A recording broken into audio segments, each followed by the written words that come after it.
Alright. What's poppin' party people? We are back again. Enunciate X here, and we are going to talk today about personal preference.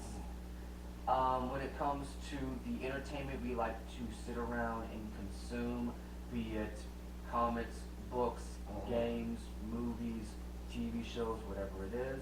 Yes. And I'm going to open up with X. What are your personal preferences? What do you like to see when you go to sit down to get entertained with whatever medium of your choice that day? I would say, for one, it depends on my mood.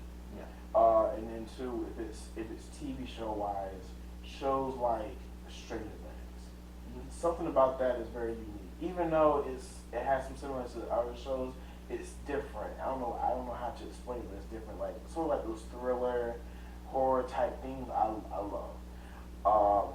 Those I love. Action. If it's an action show, it has to be a well written script for me to watch because I've seen possibly every action generic show ever, but it has to be very unique. But when it comes to movie wise, horror, psychological thriller, and action. Drama I can put in there in that list of categories, but mainly just horror and action.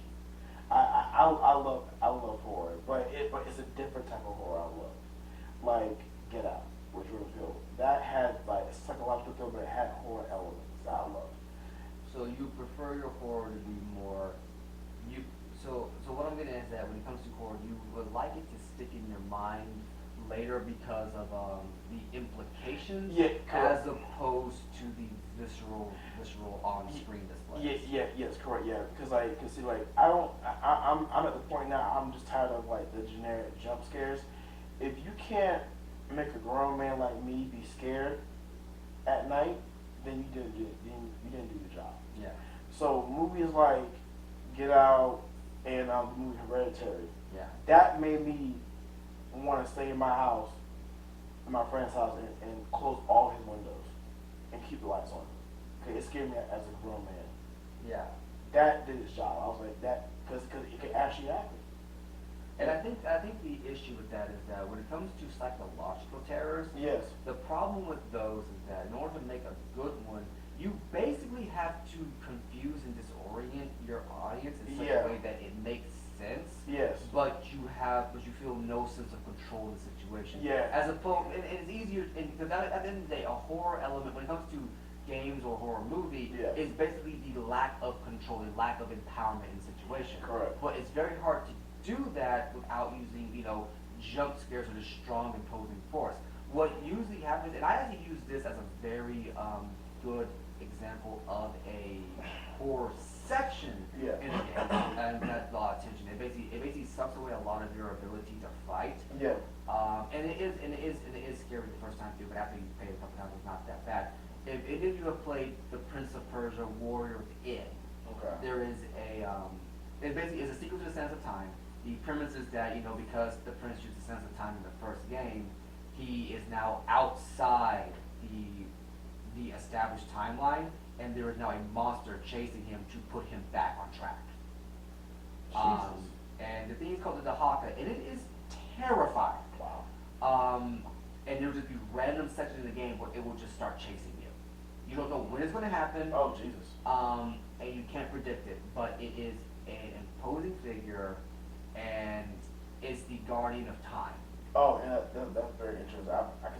I've never heard of that sequel before or that creature. I've not played and beat it. All I know is that it was made in response to God of War. Oh, seriously? Yes. Wow. Because the first Prince of Persia was very, very lighthearted. Okay. Yeah, I know. mean, I say lighthearted. A lot of twisted things happened, but overall, it was a more lighthearted fantasy romp. Yeah. Whereas War Within took a much darker turn. It's much grayer. There's a way more emphasis on blood. Yeah. Like literally, one of the opening shots is opened up on a woman in a thong, and you just ass in the frame. Wow. As a 12-year-old, I appreciate that shot very much. Stupid. But she was also one of the toughest bosses in the game. Oh, seriously? Yes, she was very challenging. At least at the age I was at, she was very Yeah. challenging to fight.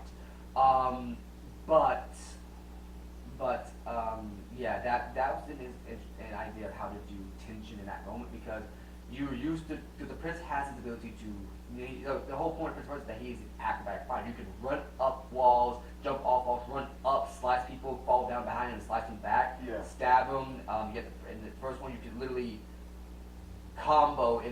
sucking the sand out of him, and it Wow. would just help you. It's like there was, like it was basically imagine Batman Arkham Asylum in 2003. Wow. Without any of the button prompts to let you know the counter. It was Jesus. It was all on you. You basically have to listen out for sound cues. There was that's scary. There was no visual cue. Nah, that's whatsoever. scary because I can't even fish yet, but like I have to have buttons or some type of thing to like direct me on how to do this. So that's scary that you just said that. Yeah, and it was in 2003 with the first one. The second one kind of I think came out in 2000 and I want to say 4. Yeah. And basically take that same empowerment and ramp it up, make you feel even more powerful. Yeah. And now here's this monster you just can't do that with. Oh Jesus! Wow.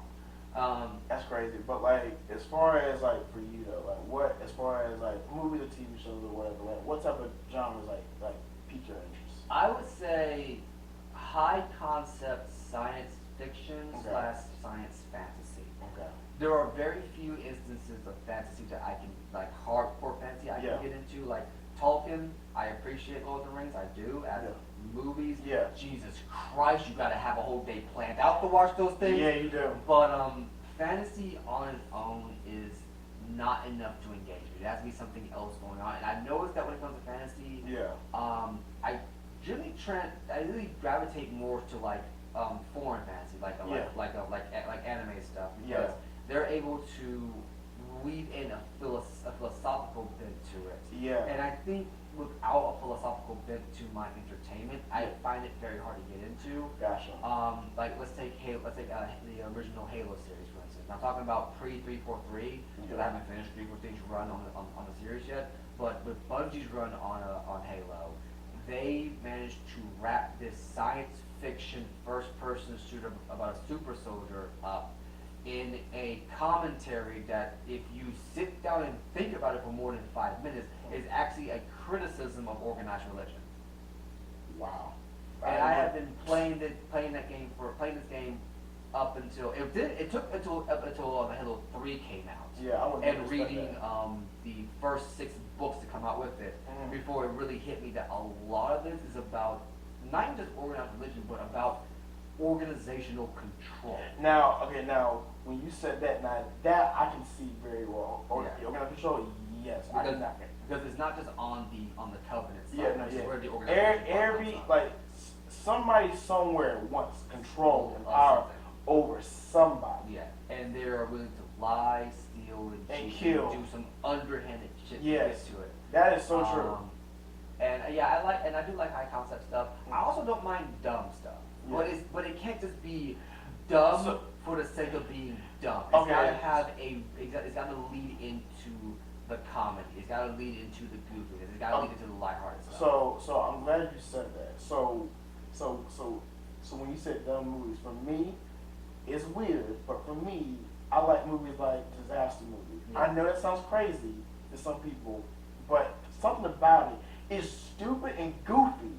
But the way they do it, it keeps me engaged and still has me laughing throughout the whole movie. Yeah. So movies like that, could you watch it or not? These are spoof movies, right? Yes, correct. Yes. I could sit through a spoof movie. Okay, yeah. If it is consistent. Okay, gotcha. Like I sat through Spaceballs, and it was consistent. Like it was, put it like this: even if you are a spoof movie, every spoof movie has an overall storyline. Yeah. Every single one does. If at any point in time the storyline comes to a dead halt to make the joke work, you've done something wrong. You take it out there. And again, I may have to rewatch Disaster Movie, but I believe they did like not what you just said. The other part, as far as like they have a story for each spoof and everything, and it works. But it's very comedic on how they do it though. It's very comedic how they do it. I would say a good example of a comedically lighthearted goofy movie that I would enjoy watching that gets across what I'm talking about. It's not a spoof movie. Yeah. It's, in my opinion, is a very underrated Disney classic. Atlantis. Oh my God. I was going to say Treasure Planet, but that is not goofy in the slightest. No, it's not. Atlantis: The Lost Empire. That character like Sweet.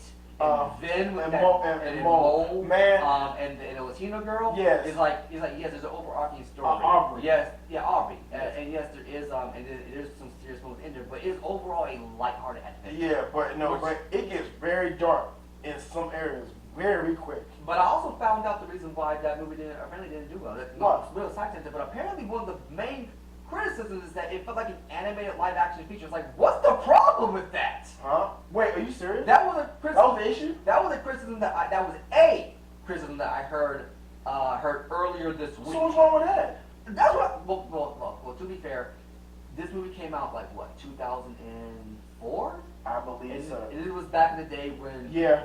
animated features were animated features, live action were live action. But it was still good. But it though. was still good. But at the same time, I feel like at the time this stuff came out, Yeah. people like to put these things in boxes. Yeah, As that- opposed that's to that's giving true. it a chance. Good Like, God. like take for instance, this is one that consistently is put in the box, but also breaks out of the box.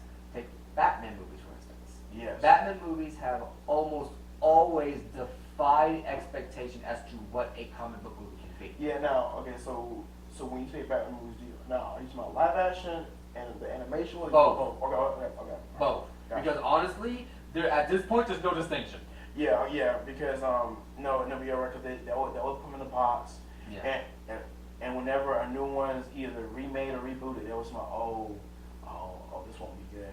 Yeah. For me, as far as this movie in particular, I'm willing to give them a chance. Like I said, I gave Robert Pattinson one a chance. Yeah. Me, I love that version. Yeah. I love that version because again, that was more the detective, and it was more detective, even though it does have some fight scenes. Yeah. But it focused more on the detective aspect, and the Riddler, in my opinion, he did a good job. Yeah. He did a good job, and even though I gotta give props to Jim Carrey for his version of Riddler, Yeah. something about this one was more terrifying, disturbing, because it had to feel a 7 Yeah. with Kevin Spacey, Brad Pitt, and Morgan Yeah. Freeman, and then they had True Detective Phil Owen. And I love that aspect. Something about it was very good for me. And this is what I mean was that if you go back to going back to what you said with Jim Carrey's version, Yeah. he was a goofball. Yeah, but that was And, the point. and that's the point. But the point I'm trying to make is that when that movie came out, it's like back in like the late 90s. Yes. Late 90s. This was back when comic movies were seen as something for kids, Yeah. something goofy. Yes. And this was after Tim Burton's run. Was it after Tim Burton's run? I wonder if it was after Tim Burton's run, or at least sometime during Tim Burton's run with Penguin. Oh, I love that version. Yeah, and okay, no, the Riddler was he was also one of Tim Burton's characters, but Yes. still, it's like after that came out, there came Batman and Robin with Joel Schumacher, and Yeah. that one was with George Clooney, Yeah. and that was more or less like what people thought comic movies were to be, and then you have The Dark Knight comes out, Yeah, gotcha. and it basically said a comic book movie Yeah. is basically the pretty wrapping that the president comes in. Yes. Once you peel it back Yeah. and look inside, Yeah. that's your present. And that's what I mean by if you have to disconnect the story to make something work, Yes. you've done something wrong. Gotcha. You have to be consistent with your theming, Yeah. consistent in your writing, and consistent in your story. Otherwise, you're just writing for the sake of writing. It's very clear you're after a paycheck, and if that's the case, that's fine. Yeah. I'm not gonna knock you for it, but don't expect me to spend more than I have to. Yes, and I want to say two things with that. That's how I felt about Dunkirk. I felt that wasn't written well for me. Yeah. Again, I know a lot of people like that movie. I didn't. Who directed Dunkirk again? Christopher Nolan. Christopher Nolan? Yeah, I didn't like that. I really didn't. 1917 was way better. Yeah. It was written well, and I felt more immersed in that one because I thought I was on this journey with these soldiers trying to get from point A to point B. But while on that journey to get from point A to point B, they still had obstacles in between in order to get to point B. Yeah, and from the one trailer you showed me about that, it's a one-take movie, right? Yeah, no, it's all one take. Which, let me just say, if you're doing a one-take movie, you must have some fucking balls. No, If anything goes wrong at any Yes. point in that take, that is so true. you gotta start all over again. And when I tell you guys, I'm not even joking. When I heard that movie first came out, I said it was a one take. I was like, I'm not gonna lie. I was like, ooh, is that gonna work? And then I saw the trailer, I was like, oh my god, that's genius. Yeah. It works so well, and we're going to actually watch that one day and review that. But it is, I prefer that over Dunkirk I'm telling you, I think Dunkirk had a bigger budget than 1917. Yeah. But still, I would any day prefer that movie over Dunkirk. Yeah. Dunkirk was not. I didn't. For me, the reason why I didn't like Dunkirk because it was all over the place. Like it had one story with the soldiers, another story with the guy on the boat, another story of the perspective of the pilot. It was just too much. Yeah. It was too much going on to point like you're taking us here, you're taking us here, you're taking us It here. wasn't focused. Yeah, it was just going all over the place. I don't like that. So the story basically had to come to a complete stop. And it's probably, if I had to guess, it's probably a character-driven story, if I had to guess. Yeah. But the story had to stop for the characters to have their moments, yeah, didn't it? yeah, and it's just like when you're focused in the beginning, it's the soldiers, but then you cut to another scene where it has the person on the boat trying to save the soldiers, and then another part of the pilot perspective. It's too much. It's too much. For And I me. feel like, I think, what was the game? Battlefield 1? Yeah. I think they did something similar, but it was way more effective. No. Yeah. That was more effective though. It worked, Yeah. and I actually studied that. I studied that many times, and that was more effective. I'm fine with that. I'm fine with that. So this took, I mean, granted, once again, the medium of video game, you have a little bit more time to work You with. do. Movies you don't. That is a granted. That is so true. But, Yes. but, It's no excuse. even within those segments, Yeah. if you cut out the gameplay segments and squash it together, it may be like a 2-3 hour movie. Yeah. And it would still work. No, it still works, It and still that's the like the way they wrote those different stories. Yeah. It worked because I understood what, like for each different story, it had a different character. But even with that, I understood what their purpose was in that story. And what the greater Yeah, effect of this yes, war has it- on everybody. That's Whereas Dunkirk, it sounds like you didn't even give time to look yeah. at the rest of the Again, game. I'm just saying for me, I might be wrong, but when I looked at it, that's not what I saw. Yeah. I wasn't. The only scene that was interesting to me was that first five minutes. You had the wide shot angle of all the soldiers walking the empty city, and the paper is just falling out the sky. That's the only scene that I loved. And I honestly feel you get the same relationship with those two movies as I do with the movies Patriot and Glory. Okay, For yeah. those of you who don't know, Patriot was a Mel Gibson film about the Revolutionary War. Yeah. Glory is a movie about Civil War. Sorry, Morgan Freeman did his own Oh, version. that version I like. And with Glory I like Woo! Glory better. And then before everybody goes, well, probably because Civil War is black, and all black regiment. That has nothing to do with No, it. it was It's just- because the story itself was. You see the effects of this war on people. Yes. You see what people have to go through, even in the midst of war, even with the side that just supposedly cares about freeing these people. See how they're treated Yeah. with that one.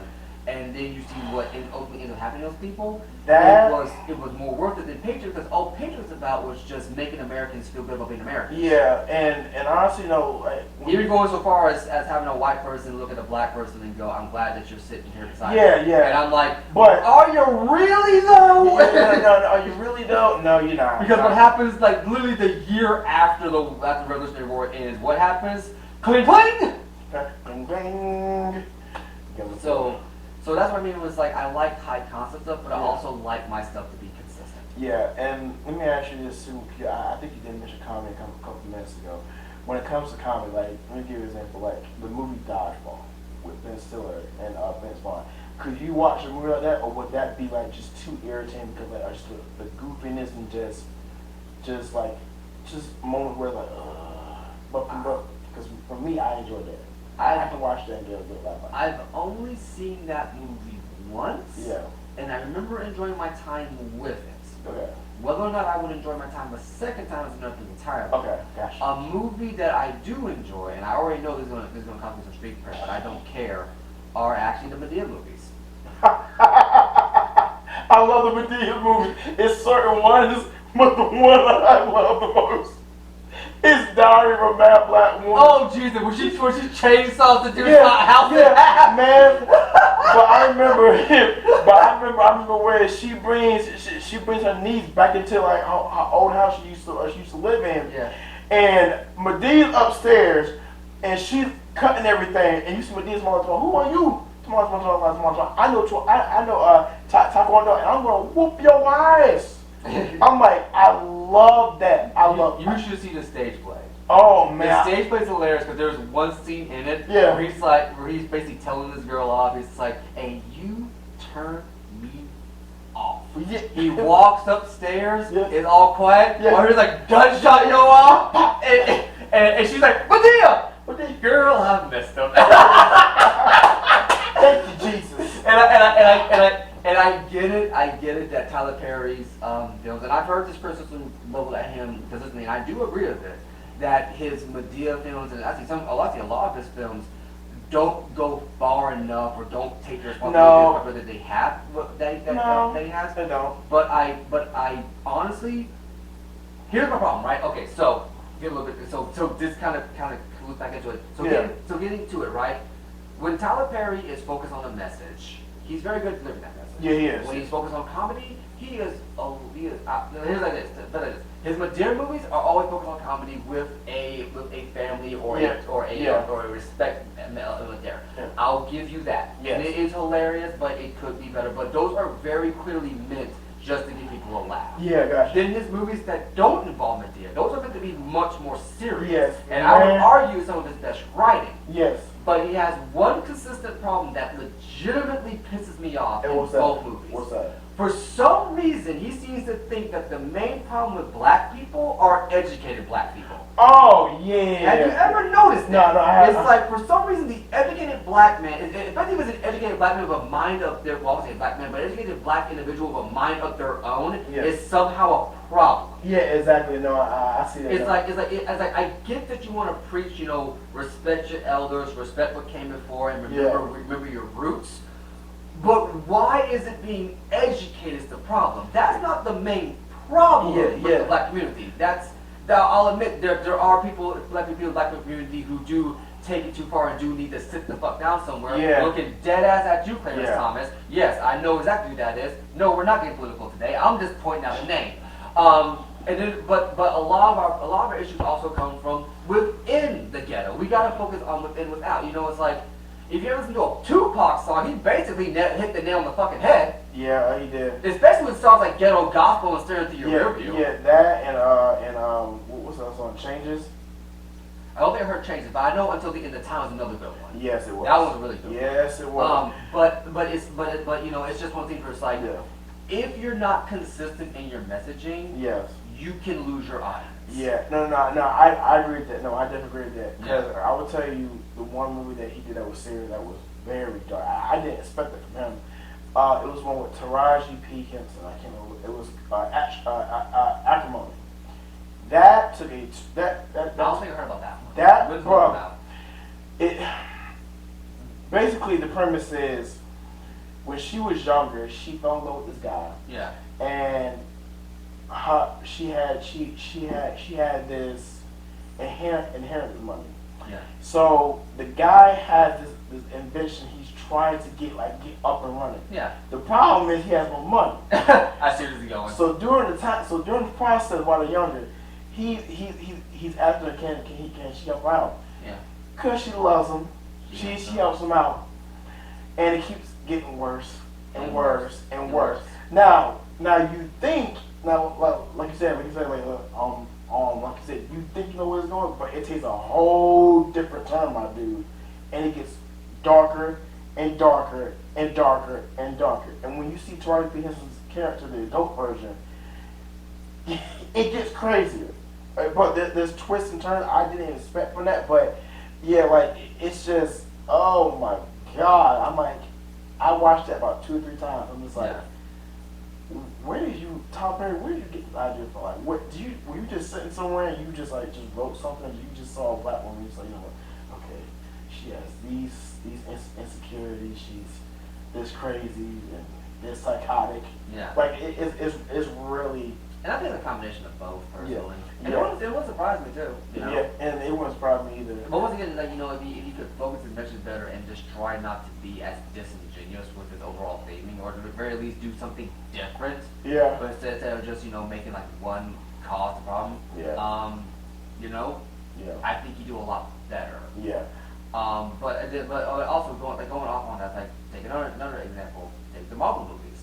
Yeah. I talked about this a couple times, but I did not care for Endgame, Yeah. and I honestly did not care for Age of Ultron because Oh God. there were moments that felt like the story had to come to Whew. a grinding Yeah. halt Yeah. in order for them to happen. When you explained about that one particular scene where It was in Age of Ultron Age with of Hawkeye Ultron and and Wanda, Which, yeah. I was like, that makes perfect sense. Why is it goofy? Yeah. I actually went back on that scene, and the scene that he's talking about is there's this particular scene where Hawkeye and Wanda are literally like in a small confined little house, and they're getting attacked on both ends by Ultron's army. It's like what, like 20, 30 Yeah, soldiers? yeah, 20 soldiers. But during the conversation, Well, robots. Yeah, But still. robots. But during the conversation, the way it comes off goofy, but it's meant to be serious. Yeah. And I re-looked at when he made that point, it was coming off goofy, but in that scenario, it was meant to be a serious conversation.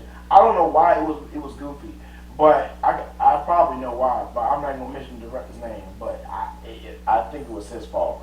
But either way, Oh, it was certainly his fault. Yeah, because that. I mean, you don't have to mention him. I'll mention them anyway. Joss Whedon. Yeah, because The dude doesn't know how to have a serious scene inside any of his movies to save his fucking life. No, he never does, which is why I'm just gonna say it off the bat. This is why I applaud Zack Snyder Yeah. for doing his version of Justice League, because that version was good. Because when Joss Whedon took over for Zack Snyder for the first one, it was too goofy. Yeah. Like, it was too goofy. I was trying to figure out why though, and even the villain was a bitch. Because it was Steppenwolf, right? Yes, and he And wasn't. Steppenwolf in the comics is not meant to be a punk. Steppenwolf No. in the comics is literally one of That's what I Darkseid's heard. more violent and more Yes. capable With- right hand. Yes, and when I tell you that Joss Whedon version, they made him a punk. He made him a punk. But Zack Snyder version, oh, he gave no remorse. And my question is, did Joss Whedon direct the first Avengers movie? Or was that the Russo brothers? No, the Russo brothers. I think it was Russo brothers. Well, let's go ahead and look it up real quick.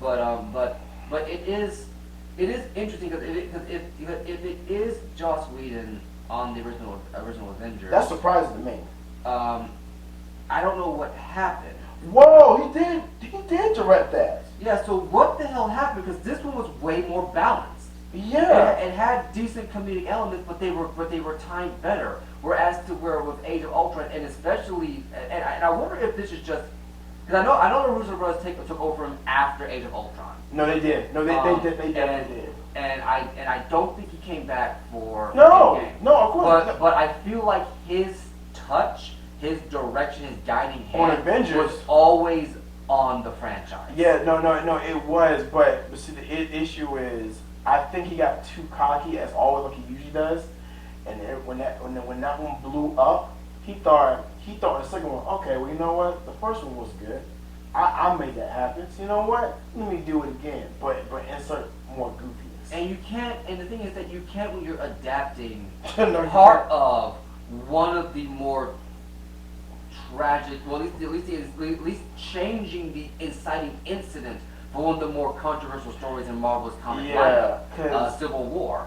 But then you have things like freaking, like Infinity War I thought was really good. No, that though- was amazing. Even though there were specific moments that were very clearly tailored to be goofy. Like, I feel like, and I don't care how much flack I catch for this, if you didn't have Ant-Man and if you didn't have Guardians, Infinity War would have been a much different movie, and Endgame would have been a Yes. much better film as a result. Now, I will say that because I'm saying without those two in there, it would have been more serious. Yeah.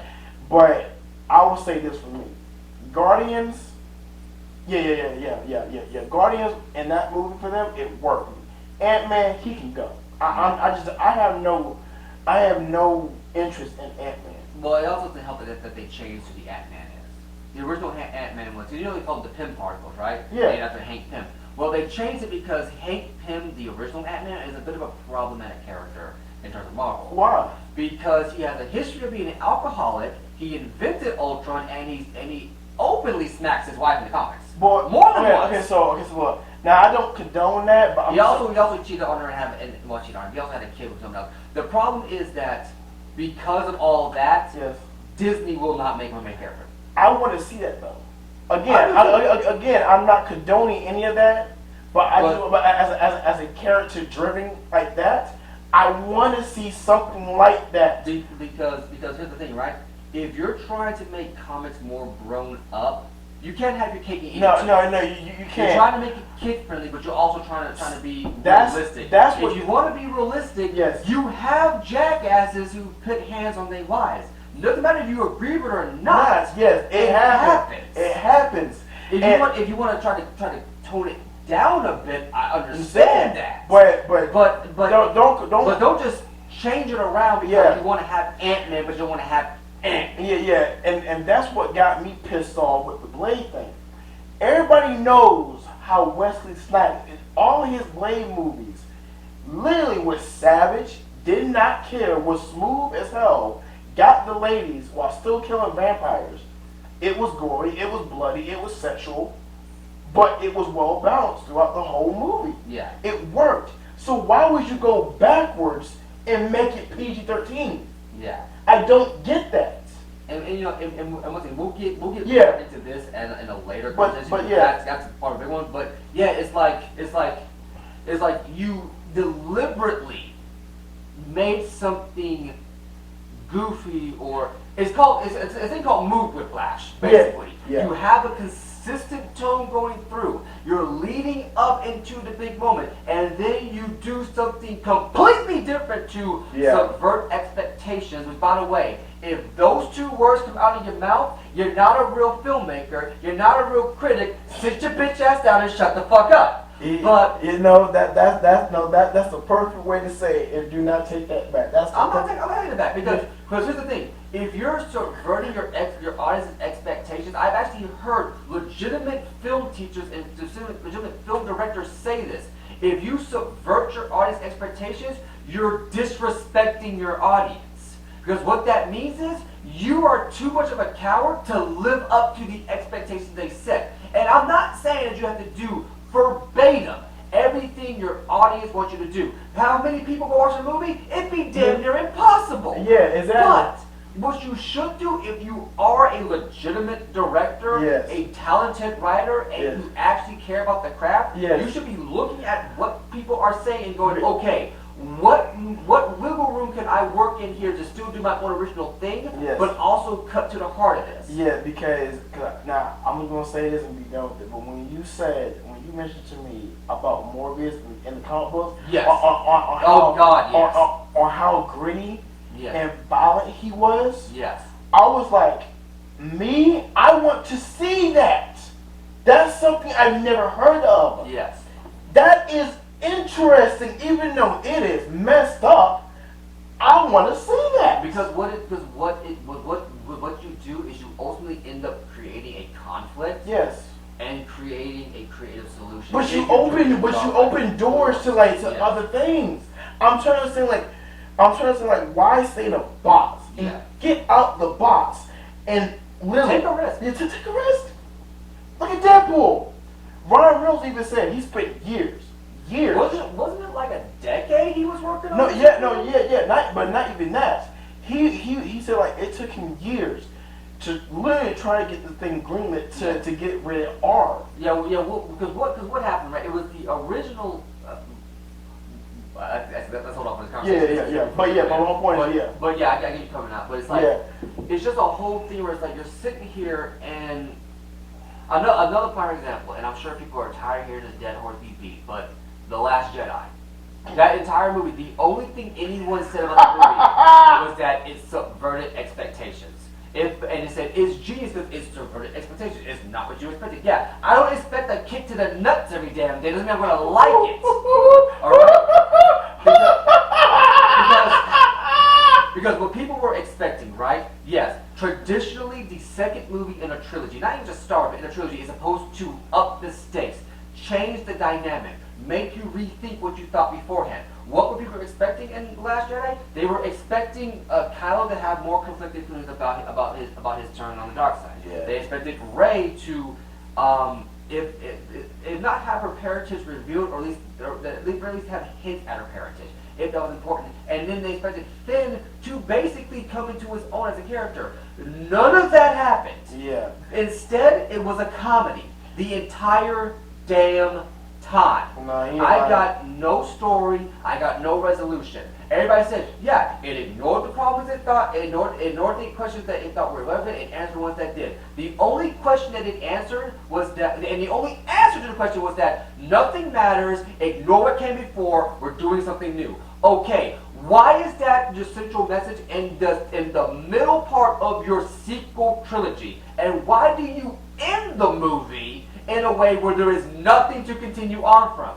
You literally took the trilogy, made it a duology, and you wonder why the third movie turned out crap. And it was like, yeah, Rise of Jedi was terrible because yada. No, Rise of Skywalker, is it Rise of Jedi? Rise of Skywalker was terrible because The Last Jedi deliberately said, I'm better than everything that came before and everything that will ever come after. I'm going to answer every question right now, leave the sequel with nothing, and you're going to like it. And I'm like, no, you did a terrible damn job. And Rian Johnson, I get that you to this day still do not believe any of the criticism you got for that movie was valid.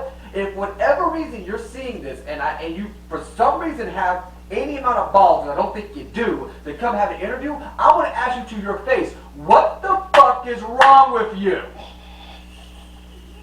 You don't go from this no-name director who only directed, I think, what was it? Jumper? No, he directed Looper.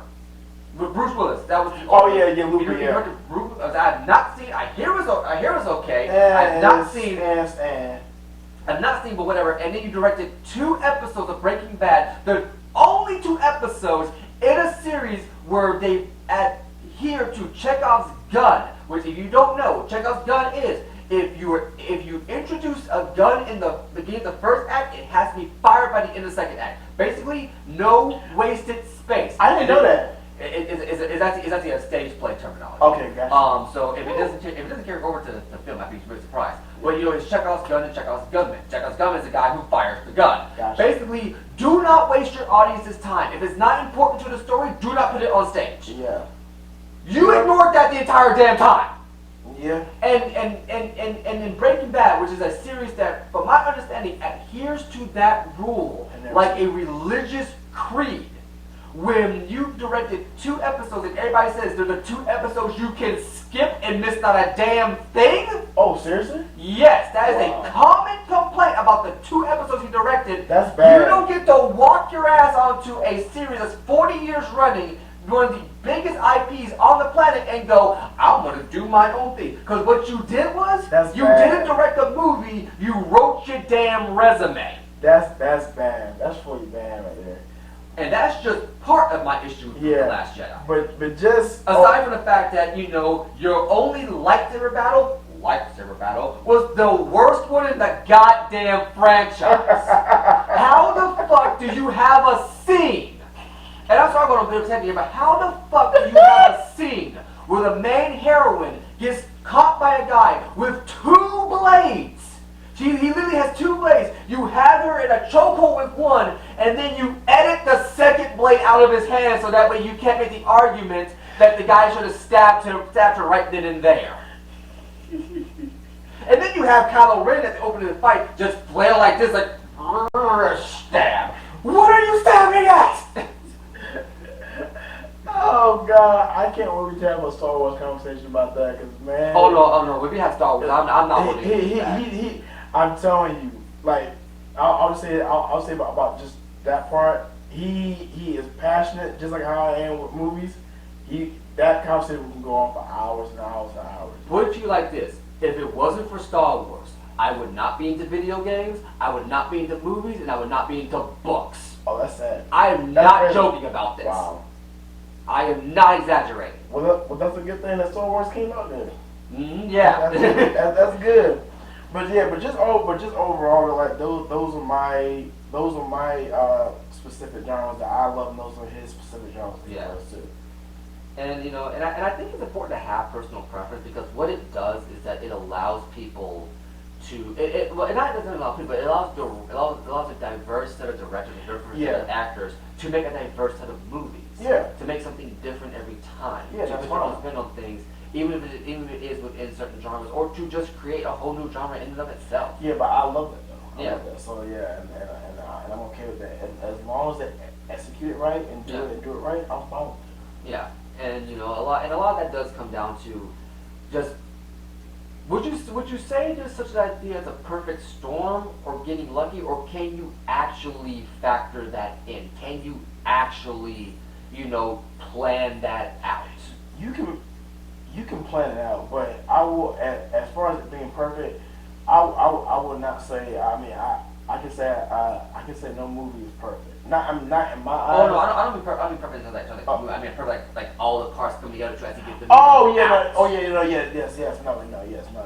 As far as that, yes, no, I agree, yes, no, I agree. It can happen, and yes, it can be perfect, yes. I can, yeah. As long as you actually sit down and actually analyze as long as you look at like the structure of the script from the first act, the second act, and the third act. Do you have all the components that work together that have like the purpose of the character development? Is this certain scene gonna work? Is this certain moment gonna work? If you include the funny moment and include it in the serious moment, is it gonna work? It's gonna be effective to the audience. You have to look at every single thing that you write and do. Okay, and going off of that point, do you prefer narrative-driven stories, character-driven stories, or non-linear stories? Okay, can you give me an example of of a narrative? And then Okay, so a narrative-driven story is something like, say, um, what's a good one that I can actually pick up? A narrative-driven story. Mhm. I would honestly say, what's a good one here? What's a good one here? I have to think about that one for a second here. Yeah. Give me a second. I would say as far as narrative goes, like A to B plots, like the Yeah. characters don't really change much throughout the story. Yeah, but anyone's fine. Like, it doesn't matter like as far as like whether it's good or bad. Just any narrative story in general. Would a narrative story be like the Hateful Eight? Where No, that would be more character driven. Okay. Whereas, that is true. Yeah. a narrative driven story is basically like the plot drives the characters. Okay. The characters basically go where the plot deems them to, and it's very obvious that that's what happens. Whereas a character driven story, Yes. it's the plot is there. There is a reason for it to exist. I know but one. it focuses specifically on Yeah. the characters and their growth. Gotcha. I know one spot. I think narrative is Underwater with Kristen Stewart. Yeah. Even though I did not like that movie, it's not a good narrative, but like you said, if the plot itself has a good story, then I'll go with narrative more than non-linear. But as far as that, Underwater, that movie could have been good, but the characters in there and the plot was just stupid. It wasn't enough juice or enough story driven for me to be like, okay, interesting. Okay. It was like, okay. I mean, I can see where you're going with this, but I really don't care.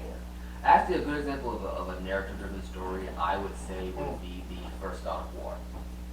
Oh yes, not something like that. Yes, hands down narrative. Yeah, Hands down. that's very clearly a narrative-driven story because even though it's like yeah, it is about Chris at the end of the day. Chris doesn't change very much. It's just he has to get to the end goal. But yeah, I'm gonna say he has a very just one direct, just one end goal. Doesn't matter who's in his way.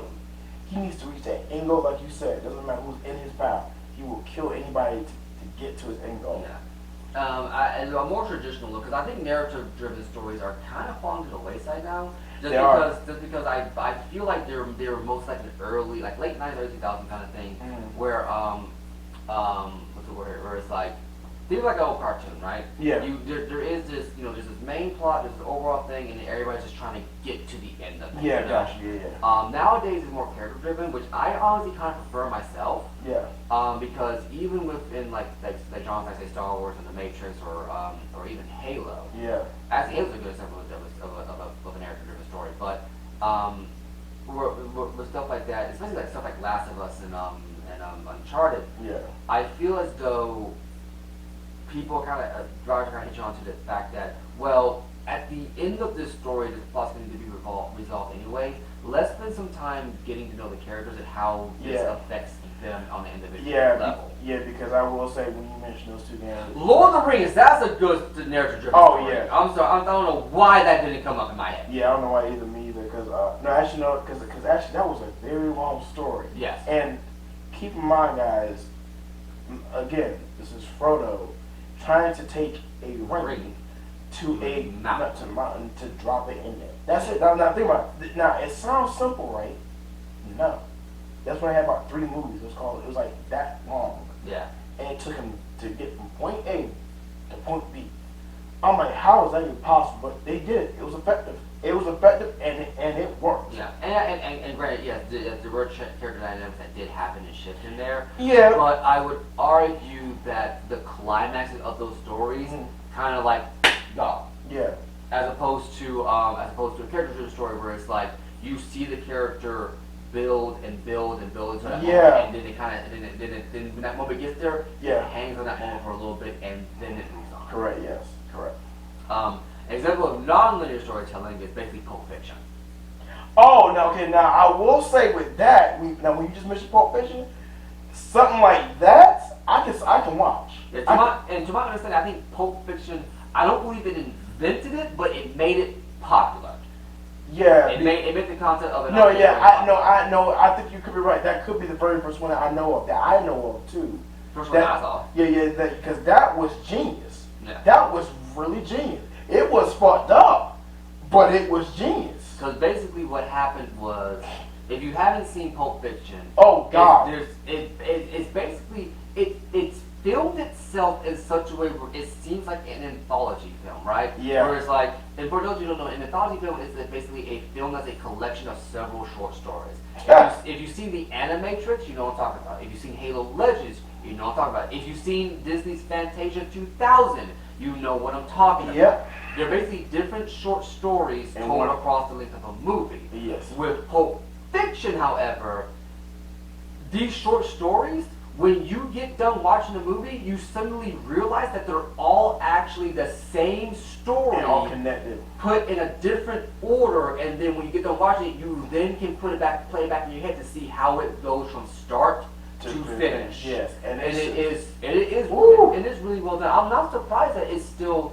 To be honest, I think it's still one of his most popular movies. No, it is. No, that one. I believe this is number 1. I could be wrong. That one is. Then it's Django. Yeah. And then it's The Hateful Eight. I want to say Kill Bill's up there as well. Oh, I'm sorry. Yeah, I gotta keep getting it. So it's. I believe it's. I think he did Reservoir Dogs as well. Yeah, I didn't watch that. I haven't watched it yet. And I think he did. I want to say he did Boondock Saints. I didn't watch that either. I might be wrong about that one, but I want to say he did Boondock Saints. No. I believe he did that too. And also, fun fact: apparently he plans to retire after his 10th movie. Yeah, he did say yeah. I do remember that. Yeah, because I was like, what? I was like, that's it. Yeah. Apparently, he wanted to have 10 good movies, and that was it. Well, I will say this: the one he did with something in Hollywood, I didn't see. Oh yeah. It was the one that looked like it was supposed to be a romance story, it turned out to be about the Manson family. Yeah, but like that to me did not even pique my interest. So Yeah. I like he needs to do at least 3 more movies. Once Upon a Time in Hollywood. That's what yes, that movie did not pique my interest at all. I don't know what he was thinking when again I haven't watched it, so I really can't fully comment. I'm just saying off the trailer alone, it didn't pull me in. Yeah. Hateful Eight pulled me in, and that was like even shot in 2 locations. And once again, I think with Once Upon a Time in Hollywood, I think it's because it was filmed as a musical, but from what I've heard in passing, that's not what it is. Oh God. Yeah, from my understanding, it's actually about the Manson family and how they killed this one woman. Oh wow. So I'm gonna say this about just and I'll be done with it. But if he really thinks that was a good movie and that was really engaging to the audience, wow, he needs to rethink that because in my mind that did not pull me in at all. Yeah. Pulp Fiction, Kill Bill, and Hateful Eight, so just say, are the best ones that he's done so far. Yeah, the only one I've seen of his is Pulp Fiction. I want to see Kill Bill. Oh, and man. I want to see Reservoir Dogs. Bruh, Kill Bill is, oh my god, bloody. Yeah. Have you seen Hateful Eight? No, I haven't seen that yet. Bruh, ooh, you gotta see that. It is messed up. One day I was done and watching. Yeah, it's messed up. We'll probably have a Tarantino retrospective at one point. But yeah. Anyway, but that's that's kind of where it is. And same thing goes for games too. I like my games to be high concept, science, fantasy stuff, like really involved. I usually stick to like racing games, RPGs, and shooters. I'm not that big a fan of sports games. Oh my god! I don't even think they're actual video games. No, that's how I feel too. That's how I feel too. It's like, why would I sit on my ass playing a sports game? I sit on my ass playing a fantasy. I will say this about just the gaming part, and I'll be done with this whole entire thing. But I reach for that. I am sick and tired of hearing, especially black men, talking about, "Hey man, play some 2K, really?" There's other games you can play. How about we go outside and play some pickup basketball? Yeah, I'm just tired. I'm tired of that. And then the second thing for my genres or specific one, gaming is story driven, post-apocalyptic games, depending on what it is. Yeah, but it has to have a really good story and good characters. If it doesn't, I won't be interested. So again, games like Horizon Zero Dawn, The Last of Us, not Dying Light, because that story was not good for me. You ever played any of the Fallout games? I haven't. I've heard of them, but I haven't. My brothers play. I've seen play it. It has piqued my interest, but not to the extent where I could like say, I'll probably play it. Games like I mentioned and Assassin's Creed, I can play. Yeah. Those type of games I love playing. I love playing, and I do love racing games too. I do love racing games. I'm not gonna lie, I do like that too. So.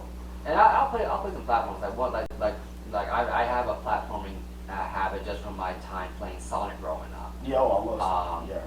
And I like Sonic games because Sonic was at the time when Super Mario, bit of a history lesson. At the time when Super Mario was just doing the platforming thing, Sonic the Hedgehog, come second game, actually had the balls to tell a story without any dialogue. Yeah. Sonic 2 to 3 was actually a continuing story. Yeah, and I do remember that. And then after that, when it made it jump to 3D, I would argue that was probably one of the best moments in gaming. Despite the fact that everybody keeps saying that it was like one of the worst games I won't say one of the worst games I've made, but if they say it was a troubling jump, I would say no, because it was, it was still high impact. It was still, I like the first 3D game was called Sonic Adventure, and it felt like an adventure. It was set on the tin. Yes, there was one character that I don't understand why he was there. I don't know. Do you know who Duke Nukem is? I've heard of him, yeah. So Duke Nukem is this very crass, kind of like, he's basically like, imagine a mix between Hulk Hogan and Arnold Schwarzenegger. Oh, I can see that. Yeah, I can see that. Yeah, and this was like this really macho, muscular, badass cigar chomping dude with a golden gun. His name, Duke Nukem. He kicks alien ass and saves the babes. Yeah, imagine that guy's voice, but it's coming out of a purple cat. Oh, Jesus Christ. And the purple cat is mentally impaired.